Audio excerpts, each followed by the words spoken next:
USA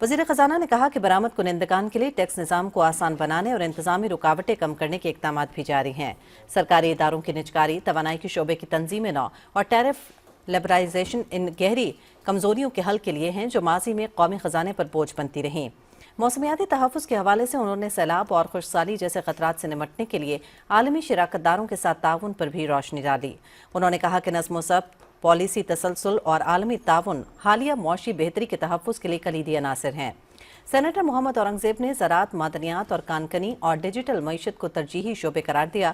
انہوں نے کہا کہ پاکستان تجارت، سرمایہ کاری اور شراکت داری کے لیے تیار ہے۔ مقامی اور غیر ملکی سرمایہ کاروں کے لیے نئے مواقع بھی پیدا ہو رہے ہیں۔ وفاقی وزیر اطلاعات و نشریات عطا اللہ تارڑ کہتے ہیں کہ پاکستان اور چین کے درمیان ہر سطح پر مضبوط اور مؤثر روابط قائم ہیں۔ پاکستان اور چین آئرن بردرز ہیں، ہمیں اس پر فخر ہے۔ ان خیالات کا اظہار انہوں نے اسلام آباد میں نویں چین پاکستان اقتصادی راہداری میڈیا فورم سے خطاب کرتے ہوئے کیا۔ وزیر اطلاعات نے کہا کہ پاک چین دوستی تاریخی اور مثالی رہی ہے، یہ دوستی آزمودہ اور لازوال ہے۔ وزیر اطلاعات کا کہنا تھا کہ دونوں جانب اس مثالی اور اعتماد پر مبنی دوستی پر فخر کیا جاتا ہے۔ پاکستان اور چین کے درمیان ثقافتی تعلق مضبوط سے مضبوط تر ہوتا جا رہا ہے۔ چین کے شہری اردو اور پاکستان کے شہری چین کی زبان سیکھ رہے ہیں۔ وزیر اطلاعات نے کہا کہ پاکستان کا پہلا ڈیجیٹل کمیونیکیشن ڈپارٹمنٹ قائم کیا۔ عالمی سطح پر پاکستان کا موقف مؤثر انداز میں پہنچانے کے لیے انہوں نے کہا کہ آئرن بردرز کی اصطلاح صرف پاکستان اور چین کے تعلقات میں استعمال ہوتی ہے۔ This great history has given us more motivation for a shared and a prosperous future. And we need to strengthen media cooperation, especially in the digital field. And we need to have more digital platforms from China, from Pakistan. And we need to have more exchanges. We are fully committed to this cause. And we will go the extra mile to strengthen media cooperation between the two countries. صدر آصف علی زرداری نے کربلا میں روزہ حضرت امام حسین علیہ السلام اور روزہ حضرت عباس ابن علی رضی اللہ تعالیٰ عنہ پر حاضری دی۔ صدر مملکت نے فاتح خوانی کی، نوافل ادا کی اور امت مسلمہ کے امن، اتحاد اور سلامتی کے لیے دعا بھی کی۔ صدر مملکت آصف علی زرداری نے حضرت امام حسین رضی اللہ تعالیٰ عنہ کی قربانی کو حق، عدل اور استقامت کی ابدی علامت قرار دیتے ہوئے کہا کہ آپ کی تعلیمات حق، عدل اور انسانیت کے لیے رہنمائی ہیں۔ گورنر کربلا ڈاکٹر نصیف جاسم الخطابی بھی صدر پاکستان کے ہمراہ تھے۔ صدر مملکت نے دونوں مزارات کے منتظمین اور مبلغین سے بھی ملاقات کی۔ Chief of defence forces field marshal Syed Asim Munir نے نیشنل ڈیفنس یونیورسٹی اسلام آباد کا دورہ کیا۔ ISPR کے مطابق پاک فوج کے سپہ سالار کو national security and war courts میں سول اور فوجی شرکاء کے پینل نے قومی سلامتی کے چیلنجز اور ان سے نمٹنے کے حوالے سے بریف کیا۔ شرکاء سے گفتگو کرتے ہوئے فیلڈ مارشل سید عاصم منیر نے پیچیدہ اور بدلتے ہوئے عالمی، علاقائی اور داخلی سلامتی کے ماحول کا خاکہ پیش کرنے کی ضرورت پر زور دیا۔ انہوں نے کہا کہ ملک وسیع اور مستقل چیلنجز کا سامنا کر رہا ہے۔ فیلڈ مارشل نے کہا کہ یہ چیلنجز روایتی، انٹیلیجنس، سائبر، معلومات، عسکری، اقتصادی اور دیگر میدانوں تک پھیلے ہوئے ہیں، جن کے لیے قومی طاقت کے تمام عناصر جامع تیاری اور ہم آہنگی کے ساتھ مل کر کام کریں۔ فیلڈ مارشل سید عاصم منیر نے کہا کہ معاندانہ عناصر کھلے تصادم کے بجائے بالواسطہ اور مبہم طریقوں سے سہارا لے کر شرنگیزی پھیلا رہے ہیں۔ انہوں نے زور دیا کہ کثیر الجہتی چیلنجز کو پہچاننے، ان کی درست پیشگوئی کرنے، ان کا بہتر مقابلہ کرنے کے لیے تربیت اور چوکس رہنا ضروری ہے۔ فیلڈ مارشل نے اپنے خطاب میں واضح کیا کہ غیر یقینی صورتحال میں واضح سوچ اور فکری استقامت کے ساتھ فیصلہ سازی آج کے متنازع اور منتشر سلامتی کے ماحول میں کام کرنے کی اہم خصوصیات ہیں۔ فیلڈ مارشل سید عاصم منیر نے نیشنل ڈیفنس یونیورسٹی کے کردار کو ایک اعلیٰ ترین ادارے کے طور پر سراہا جو اسٹریٹجک مفکرین تیار کرنے میں اہم کردار ادا کر رہا ہے۔ انہوں نے زور دیا کہ پیشہ ورانہ عسکری تعلیم، اداراتی صلاحیت مضبوط بنانے، مقامی صلاحیت کو فروغ دینے اور طویل مدتی قومی استحکام یقینی بنانے کے لیے مرکزی حیثیت رکھتی ہے۔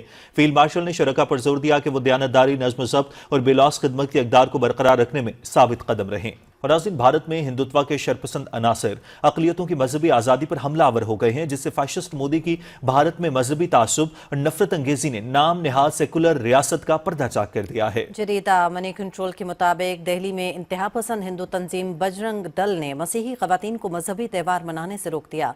بجرنگ دل کے شرپسندوں نے سانتا کلاس کے لباس میں ملبوس مسیحی خواتین اور بچوں کو عوامی مقامات پر ہراساں کر کے بے دخل کر دیا۔ مزید کہا گیا کہ بجرنگ دل کے شرپسندوں نے مسیحی خواتین کے ساتھ تضحیک آمیز رویہ اپناتے ہوئے واپس گھر جانے پر بھی مجبور کیا۔ ماضی میں بھی انتہا پسند تنظیم بجرنگ دل کرسمس پر مسیحی برادری کو خوف و ہراس میں مبتلا کرنے میں ملوث رہی ہے۔ گزشتہ سال بھی مسیحی برادری کے خلاف مدھیہ پردیش، مہاراشٹر، اتر پردیش، اتراکھنڈ، گجرات اور ہریانہ میں ہراسگی کے واقعات ہو چکے ہیں۔ عالمی جریدے دی ڈپلومیٹس کے مطابق بھارت میں مسلم اور مسیحی برادری کے خلاف انتہا پسندانہ واقعات خطرناک حد تک بڑھ چکے ہیں۔ بھارتیہ جنتا پارٹی کے 2014 میں برسر اقتدار آنے کے بعد سے اقلیتوں کے خلاف مظالم میں ہوشربہ اضافہ ہوا ہے۔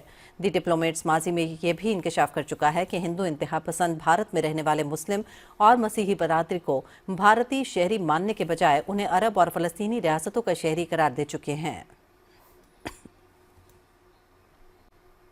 بھارتی ریاست بہار میں ہجوم کے تشدد کا ایک اور افسوسناک واقعہ سامنے آ گیا ہے، جہاں غریب مسلمان مزدور محمد اطہر حسین تشدد کے باعث چاند سے ہاتھ دھو بیٹھے۔ اہل خانہ کے مطابق نام پوچھنے کے بعد مذہبی شناخت سامنے آتی ہی 8 سے 10 افراد نے اطہر کو بے رحمی سے مارا۔ زخمی اطہر اسپتال میں دم توڑ گئے۔ پولیس نے 11 انتہا پسند ہندوؤں کو گرفتار کر لیا ہے، تاہم مذہبی نفرت کے پہلو پر تاحال اختلاف موجود ہے۔ واقعے کے بعد علاقے کے مسلمان شدید خوف کا شکار ہیں، جبکہ مقتول کی بیوہ شبنم پروین انصاف کے منتظر ہیں۔ اور ناظرین، اقوام متحدہ نے انتباہ کیا ہے کہ افغان طالبان رجیم کا غیر قانونی قبضہ افغانستان کے شہری اور معیشت دونوں کے لیے ناسور بن گیا ہے۔ انسانی حقوق کے بغیر افغان طالبان رجیم کی کوئی مالی اور قانونی حیثیت نہیں۔ اقوام متحدہ کی کاؤنٹر فائنینسنگ ٹیررزم رپورٹ کے مطابق 2025 کے اوائل میں افغانستان کی GDP میں 6.5% کمی ریکارڈ کی گئی۔ افغان معیشت کی تباہی کے باعث بے روزگاری 75% تک بڑھ چکی ہے، جس سے 3 کروڑ سے زائد افراد شدید غربت کا شکار ہو گئے ہیں۔ افغانستان کئی برس سے عالمی بینکاری نظام سے باہر ہے۔ رپورٹ میں مزید کہا گیا ہے کہ TTP، فتنہ الخوارج اور داعش خراسان افغان سرزمین سے بدستور دہشت گرد کارروائیوں میں مصروف ہیں۔ اقوام متحدہ کی رپورٹ سے پاکستان کا موقف ایک بار پھر درست ثابت ہو گیا۔ پاکستان افغان سرزمین سے ہونے والی دہشت گردی کے ٹھوس شواہد دنیا کو پیش کر چکا ہے۔ انسانی حقوق کی تنظیمیں افغان طالبان رجیم کی جانب سے سنگین انسانی جرائم کی خلاف ورزیوں پر مسلسل آواز اٹھا رہی ہیں۔ اور لیبیا کے آرمی چیف لیفٹیننٹ جنرل محمد علی احمد الحداد طیارہ حادثے میں جاں بحق ہو گئے۔ لیبیا کے وزیر اعظم عبدالحمید دبیدہ نے تصدیق کی ہے کہ ترکی کے دارالحکومت انقرہ کے قریب طیارہ حادثے میں لیبیا کے آرمی چیف سمیت کئی اعلیٰ عسکری حکام جاں بحق ہو گئے ہیں۔ وزیر اعظم نے سوشل میڈیا پر جاری بیان میں کہا کہ انہیں یہ افسوسناک خبر انتہائی دکھ اور صدمے کے ساتھ موصول ہوئی۔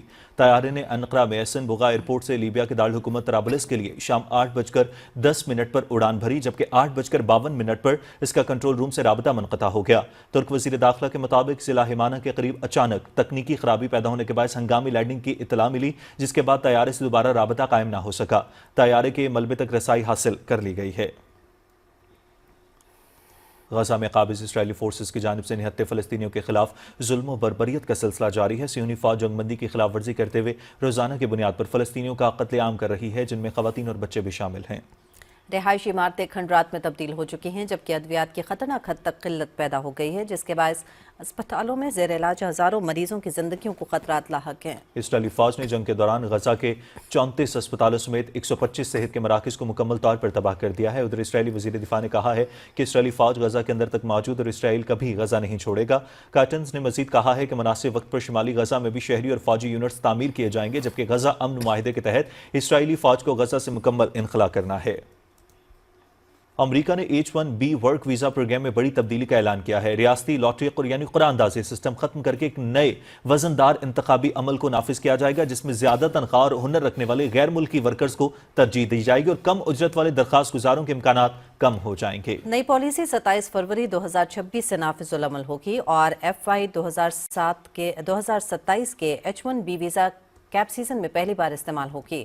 اس کے تحت ویزوں کا شمار 65,000 عام کوٹے اور 20,000 اضافی اعلیٰ تعلیمی ڈگری رکھنے والوں کے لیے ہوگا، مگر قرعہ اندازی نہیں بلکہ اجرت کی سطح کی بنیاد پر درجہ بندی ہوگی۔ امریکی محکمہ ہوم لینڈ سیکیورٹی کے مطابق اس تبدیلی کا مقصد نظام میں بدعنوانیوں کو کم کرنا اور امریکی مزدوروں کی تنخواہوں اور مواقع کی حفاظت کرنا ہے۔